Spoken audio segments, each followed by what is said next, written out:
Well, welcome again to Joe Stunner Boxing. 4 days ago, we saw a maestro at work, Naoya Inoue, toying with a very good fighter in Stephen Fulton.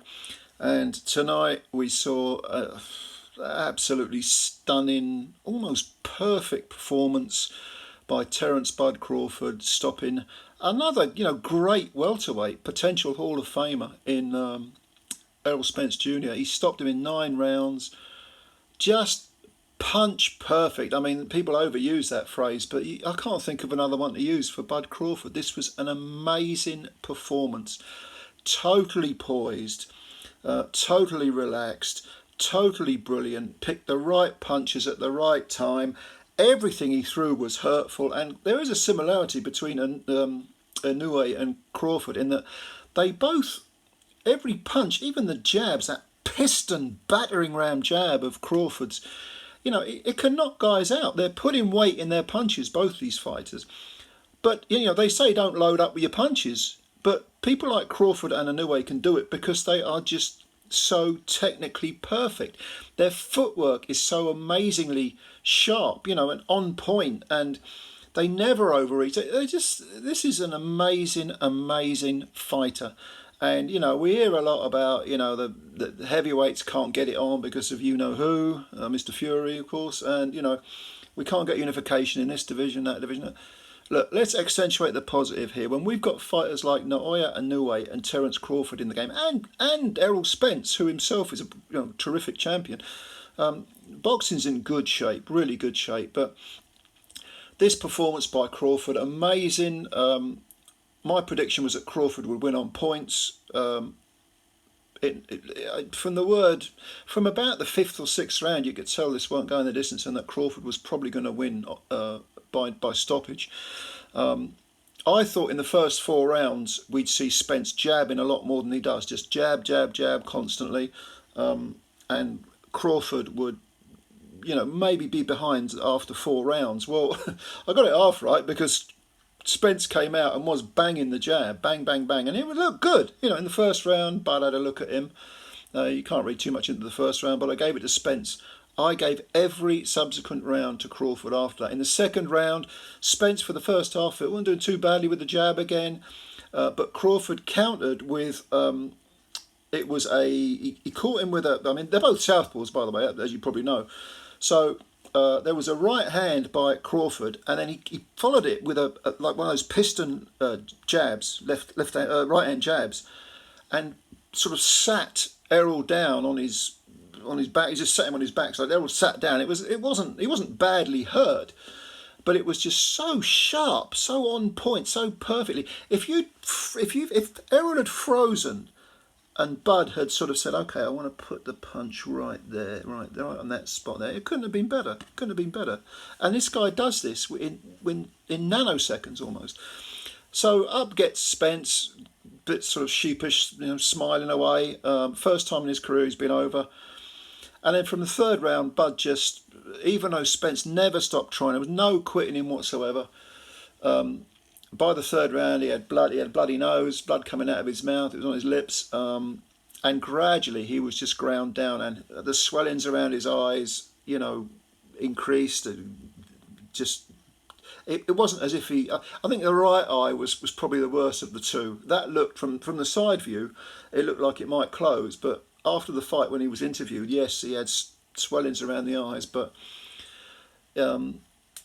he took his lumps like a man. And then from the third round onwards, Bud was just incredibly sharp. The jab was just so hard and so perfectly timed. I mean, I think the second round knockdown may well have been because Spence was finding a rhythm with his jab, and he just overreached. I mean, he saw him lean in. He fired it from outside. He leant in, which allowed Bud to snap the counter over and then jab him and sit him down. But in the seventh round, things really unravelled for Spence because he was knocked down twice in the seventh round. The first occasion, he was again moving forward. He was letting his hands go. It wasn't all jabbing. I mean, he was hanging all sorts of combinations off the jab. But he just didn't have the imagination or the speed or necessarily the timing that Crawford had, and he backed Crawford to the ropes, and Crawford countered with, again, it's like a laser-like, it's a right uppercut, which put Spence down on his, again, he sort of fell sideways. This time it was a more hurtful knockdown. He got up, Harvey Dock, the referee, said step to the side, which he did, no problem, you know. Further in the round, I mean, but Bud at every point of this fight was so relaxed, so poised. Later on in that round, in the 7th round, Spence goes over again. This time it was from a double right hook, both of them landing. The thing about Crawford is, right, he doesn't wind his punches up to any degree. There can be maybe 1.5 foot between him and the target, and he still manages to get maximum weight into the punch because his foundations, his footwork, the way his feet are positioned, the way his body weight is set, is just so brilliantly. It's just so brilliant. It's just so amazing. So down goes Spence again in the 7th round. So he's down twice. He knows he's got a mountain to climb.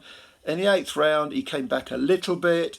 Again, no way, in no shape or form was he winning the round. His face was busted up. Actually, between the 4th and the 5th, as early as that, the doctor was saying, you know, was having a look at him. And yeah, come the 9th round, the fight was all but over.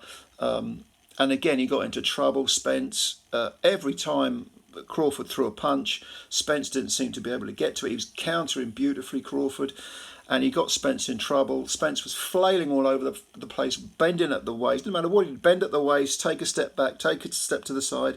Crawford repositioned himself instantly, almost like he knew where Crawford was going, even if Crawford didn't. It's just the positioning was brilliant. He fired a bunch of punches in bunches, pushed ERROL back into the ropes. ERROL was pretty much defenceless, and Harvey Dock stepped in and stopped the fight, and it was a perfect stoppage. And ERROL complained, of course he would, he's a fighter, but a perfect, brilliant performance by Terence "Bud" Crawford.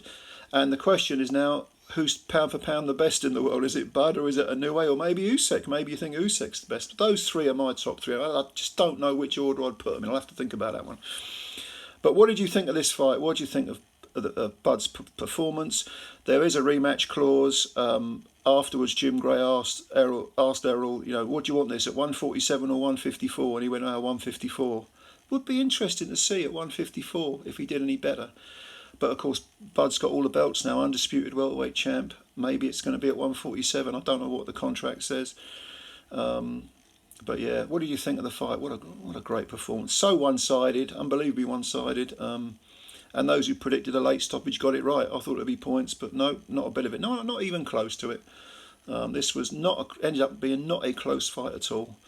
So leave your thoughts below in the comments. Thank you for your time as always. Subscribe to the channel if you're new, and yeah, hit the like button if you like the video.